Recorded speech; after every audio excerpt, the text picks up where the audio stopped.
Bonjour à toutes et à tous. Aujourd'hui, épisode très spécial, épisode terrorisant de Le jour où tout a basculé. C'est l'épisode Nos voisines nous terrorisent, proposé par Alia Brunner. Alia, merci beaucoup. Et pourtant, c'est oublier qu'à la campagne, personne ne vous attend et que l'intégration n'est pas si naturelle que ça. Fleur et Fabien vont en faire les frais. Regardez. Cette histoire est inspirée de faits réels. Alors, est-ce que ces gens viennent de Paris ? Voici Marie-Thérèse. Ancienne patronne de la boulangerie du village, elle est désormais veuve et retraitée. Les visites régulières de son ancienne employée, Paulette. Ah, Paulette, ça se voit, elle fait trop peur. Je peux pas. Quelque chose ne va pas? Tu fais une tête de 6 pieds de long? Pas du tout, même. Ils emménagent. Non mais, t'as pas vu ce qui se passe dans la rue? Le père Nodo a reloué. J'ai des nouveaux voisins, voilà. Et c'est pas ce qui était prévu, hein, non. Pas du tout. Marie-Thérèse a toujours eu un œil sur la maison d'à côté. Elle voulait que son fils se rapproche d'elle, histoire de voir plus souvent ses petits... C'est toujours ça, les histoires à la campagne dans Le jour où tout a basculé. C'est quelqu'un qui veut racheter une maison et qui, en fait, j'ai pas assez d'argent, je peux pas racheter cette maison. D'autres gens vont en profiter. Et bah, j'aime pas ça, alors je vais les terroriser. enfants, et surtout d'avoir quelqu'un sur place au cas où il lui arriverait un pépin. Alors, il y a quelques années, elle a conclu un arrangement avec Monsieur Nodo, le propriétaire de la maison. Il lui avait promis que si la place se libérait, il donnerait priorité au fils de Marie-Thérèse. Ça faisait au moins 2 ou 3 ans qu'elle attendait. Alors elle était hors d'elle. En gros, le père Nodo lui avait joué un sacré tour. Et Marie-Thérèse, croyez-moi, elle n'est pas du genre à se laisser marcher sur les pieds. Merci pour ce récap, Paulette. Récap dont on n'avait pas besoin, car il y a une voix off. Qu'est-ce qui se passe? Où est la voix off? C'est notre nouvelle maison. L'air de rien, elle vient sonder ses nouveaux voisins. Ils sont heureux d'emménager dans cette maison et Fleur compte y exercer son métier d'assistante maternelle. Bonjour. Je suis Marie-Thérèse, votre voisine. C'est très aimable à vous de venir nous dire bonjour. Moi, je suis Fabien et voici Fleur, ma femme. Enchantée. J'ai vécu toute mon enfance dans une petite ville de province au nord-est de la France.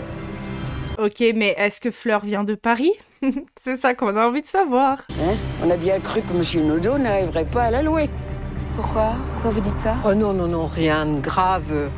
Marie-Thérèse vous inquiète inutilement, mais c'est vrai que la bâtisse est assez ancienne et les installations aussi, mais ça a dû être réparé depuis. Bon. Oh, bref. À les entendre parler, on habitait presque dans un taudis. La ville n'était pas du tout agréable à vivre et les habitants pas ouverts d'esprit. C'était assez déprimant.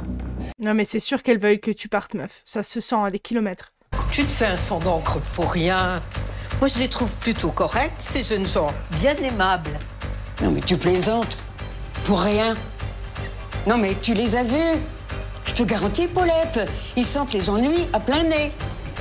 Comment ça, les ennuis? Enfin, elle veut ouvrir une crèche à domicile. Je te prie de croire que quand il y aura 5 ou 6 gamins en train de hurler pendant que tu fais ta sieste avec les fenêtres ouvertes, tu verras les choses d'un autre œil.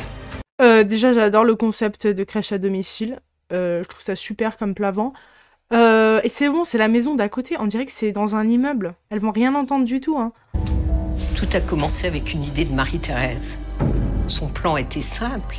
Si les nouveaux voisins ne se plaisaient pas chez nous, alors il partirait et la place serait libre pour son fils. Fleur et Fabien sont enfin installés, mais quelques soucis les perturbent. C'est bon, ma chérie, c'est pas un examen. T'es pas obligé d'apprendre tout par cœur. Il y a plein de choses intéressantes dedans. T'as pris le courrier? Non, je suis allé, mais il y avait rien. Encore? Mais ça fait 15 jours qu'on reçoit rien, même pas de facture. C'est bizarre, non? Mais t'es sûr que t'as fait le changement d'adresse à la poste? Bah oui, c'est pas logique, on l'a reçu les premiers jours. Je vois pas pourquoi il ne ferait pas suivre le courrier maintenant. Le postier doit pas être très efficace. En réalité, le courrier de Fleur et de Fabien se trouve entre d'autres mains. Avec des finances pareilles, je comprends pas que le père Nodo ait accepté de leur louer la maison. Ils n'ont pas d'épargne, aucune garantie, rien. C'est vraiment des malades de faire ça, hein. Une carte postale de son frère. De Paris? Ça, c'est gentil. C'est gentil. Ouais.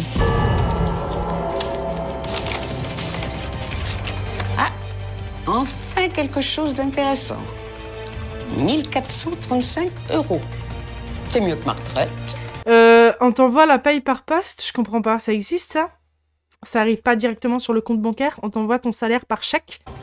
S'ils ont pas foutu de payer les premiers mois de loyer, tu vas voir le père Nodo, la tête qu'il va faire. C'est une affaire qui va aller très vite, ça. Tant mieux. Allez. Mais il peut pas appeler son entreprise, dire qu'il a pas encaissé le chèque et ça se verra qu'il a pas encaissé le chèque et que il vient le chercher sur place. Ça me paraît... Ça sert à rien de le déchirer, hein. On s'occupera de tout ça plus tard. C'est l'heure du petit café.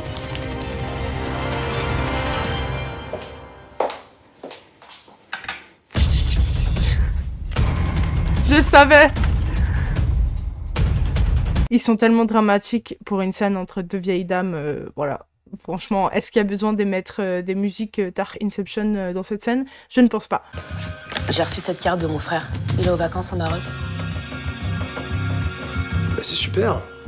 On peut dire que le facteur s'est enfin réveillé. Non mais regarde, il a écrit partout, il n'y a pas notre adresse, il n'y a pas de timbre. C'est bizarre, non? J'ai appelé mon frère ce matin pour comprendre, il m'a dit qu'il l'avait mise dans une enveloppe. Je comprends pas. Fabien, j'ai l'impression qu'il y a quelqu'un qui vole et qui lit notre courrier. Et si, je te jure, ça expliquerait ta paye qu'on n'a jamais reçue, toutes les factures et tout le reste. J'ai regardé la boîte, elle a été forcée. On peut l'ouvrir de l'extérieur. Le truc, c'est que je comprends pas pourquoi ils ont remis cette carte à l'intérieur. Tu plaisantes là, t'es sûr de toi? Non, je plaisante pas. Ah, Je j'adore. plaisante vraiment pas. Oh, j'adore le fait que si on savait pas que c'était les deux vieilles, ça serait un concept de livre hyper intéressant. Le climat autour de Fleur et de Fabien se détériore de jour en jour. Entraînés par Marie-Thérèse, les voisins commencent à parler. De mauvaises rumeurs circulent partout. Fleur est à bout. Marie-Thérèse vivait dans la commune depuis plus de 40 ans. Ta gueule, toi. Eh les gars, j'ai trop peur qu'elle ait un problème avec son bébé. Si quelqu'un touche à cette femme, je vais tous les... Ça m'énerve. Alors forcément, elle connaissait tout le monde. Elle a commencé à raconter des choses pas très catholiques. Qui était le père du bébé, qu'est-ce qu'il faisait vraiment ici, enfin des choses de ce genre. Je suis pas fière. Du commérage. Moi aussi, j'ai raconté des histoires. Alors, en quelques semaines, les rumeurs se sont répandues et tout le monde avait un avis sur Fabien et Fleur sans les connaître. Et alors, c'est votre problème, c'est qu'il perd du bébé? Je m'en fous. Moi, tu viens me raconter ça, je dis, et alors? Je sais même pas c'est qui ces gens, j'en ai rien à faire. Je regrette aujourd'hui. Sincèrement. Ok. Elle pour Du toi. jour au lendemain, les habitants ont arrêté de nous dire bonjour. Oh non. Les commerçants étaient très désagréables avec nous. Je me souviens d'une fois où j'ai craqué à la supérette, je me suis mise à pleurer. Tout le monde me regardait à la caisse, c'était horrible. C'est horrible. Vous savez, hein. dans ces cas-là, on devient assez parano et j'avais l'impression que tout le monde nous haïssait. Puis, j'étais inquiète parce que moi, je voulais ouvrir ma crèche à domicile et je savais très bien que sans une bonne intégration dans la ville, personne ne me laisserait la garde de ses enfants.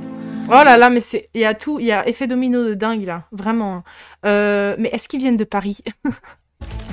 Qu'est-ce que tu fais? Tu lis pas le journal? Non, j'en ai besoin pour autre chose. Je voulais utiliser celui d'hier, mais comme une idiote, j'ai souillé avec les patates. Ah, je t'expliquerai, c'est pour les Zoulous d'à côté. Une surprise. Quand Fabien rentre à la maison, il trouve sa femme totalement effondrée. Oh non, mais elle me fait trop de la peine, Fleur. En plus, elle s'appelle Fleur. C'est trop mignon. J'ai vraiment peur pour son bébé à part ça et pour sa santé à elle, hein, parce que les gars, c'est un tel stress en étant enceinte, quelle horreur. Qu'est-ce qu'il y a? C'est le bébé?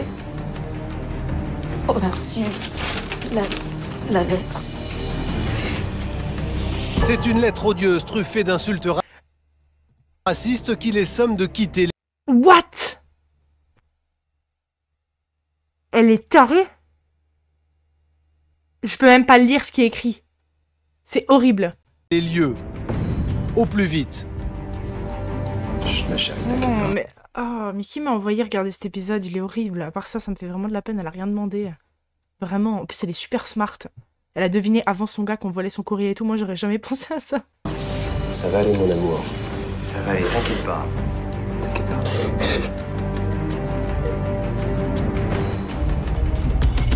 Elle était terrorisée. Terrorized. Dans son état, ça m'inquiétait beaucoup. Les policiers ont pris la lettre très au sérieux. Elle comportait des menaces de mort, des insultes racistes.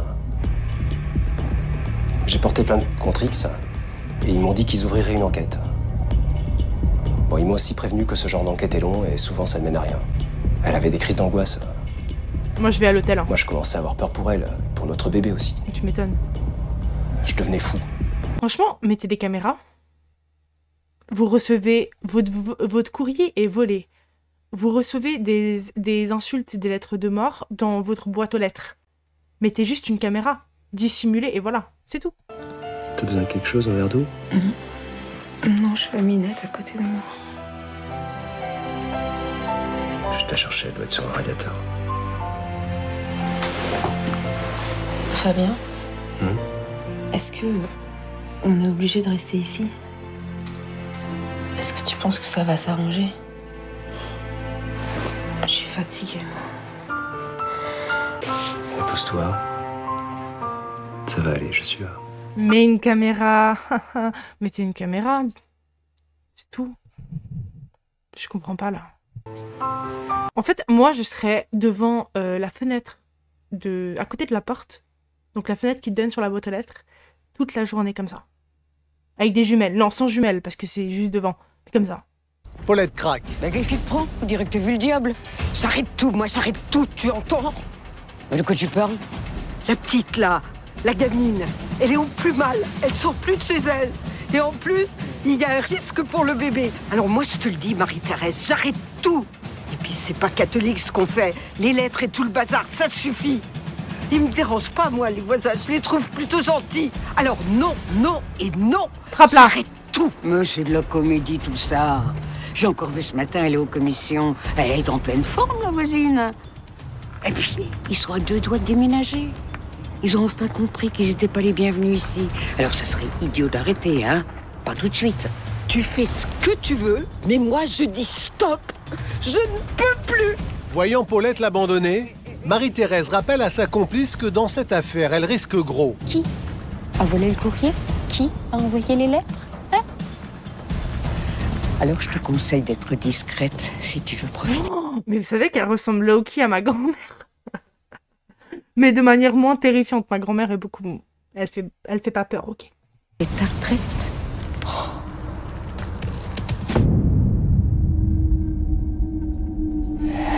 Je regrette beaucoup. J'aurais dû essayer de tout arrêter, mais je n'ai rien fait. Un calme apparent règne au domicile de Fleur et de Fabien. Une quiétude trompeuse car une nouvelle menace pèse sur le couple. La chambre, elle est pas belle, mais elle a l'air hyper cosy. Genre, je me vois bien aller skier, si je savais comment skier, et rentrer le soir dans cette chambre et faire un gros dodo là, d'après ski. Vous voyez ce que je veux dire? Non. Je vais devoir partir au travail, là. J'aurais tellement peur de rester seule. J'ai cherché partout, je l'ai pas vu depuis quelques jours. Le chat! J'avais oublié le chat. Il est mort. Il est mort. Oh, à mon avis, elle visite son nouveau voisinage. Bon, je jetterai un coup d'œil avant de partir. Ne t'inquiète pas, elle reviendra quand elle aura faim, comme d'habitude. Bonne journée. Bonne journée. Minette. Minette. La disparition de la chatte tracasse sérieusement Fabien. Minette, viens ma belle. Cette absence ne lui ressemble pas. Pourquoi tu appelles ton chat qui n'est pas dans la maison?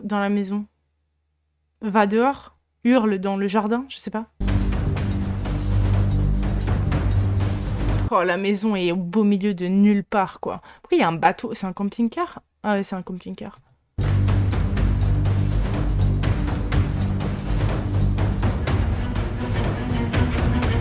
Bonjour madame. Fabien découvre avec effroi le cadavre de Minette dans la poubelle. C'est pas vrai, Minette. C'est pas vrai. Ça vous fait rire? C'est vous qui avez fait ça? C'est vous qui avez fait ça? De quel droit Vous êtes complètement malade! De quel droit Espèce de vieille folle! C'est vous qui avez fait ça? Les cris de Fabien alertent Fleur. Elle se précipite à l'extérieur Oh pour non. calmer son... Attendez, je vais pleurer parce que je peux pas voir ça en fait. Elle est enceinte. Je devrais pas avoir à s'énerver comme ça et à courir. Oh, ça me fait de la peine. Oh, je sais pas pourquoi. mari.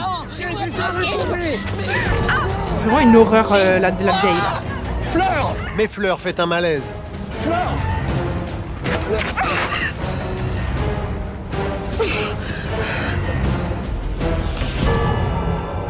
Et je me suis effondrée. J'ai cru que c'était la fin. Et elle a même pas encore vu le cadavre du chat. Que j'allais perdre le bébé à cause Oh d'elle, non, hein. à cause de cette vieille folle et vraiment. de toute sa méchanceté. Ça l'a pas empêché d'appeler la police et de dire que Fabien l'avait frappé. Ils sont...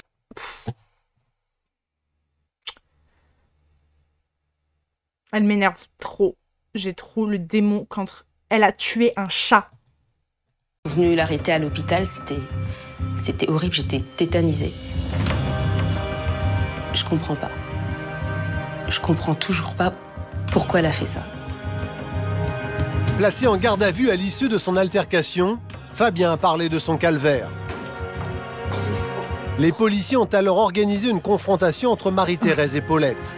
Non, non, c'est pas moi. Marie-Thérèse a C'est craqué, pas moi pour que tu dis ça. Paulette a tout raconté. L'emprise de Marie-Thérèse sur Paulette a été reconnue.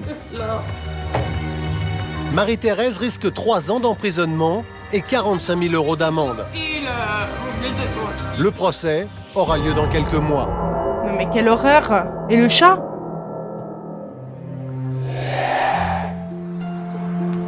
Non. Fleur a donné naissance à un petit Lucas, en pleine santé. Les jeunes parents vivent paisiblement, avec de nouveaux voisins. Le couple a pardonné à Paulette, qui vient régulièrement leur rendre visite et gâte leur petit bébé. Évidemment. Tenez, Merci.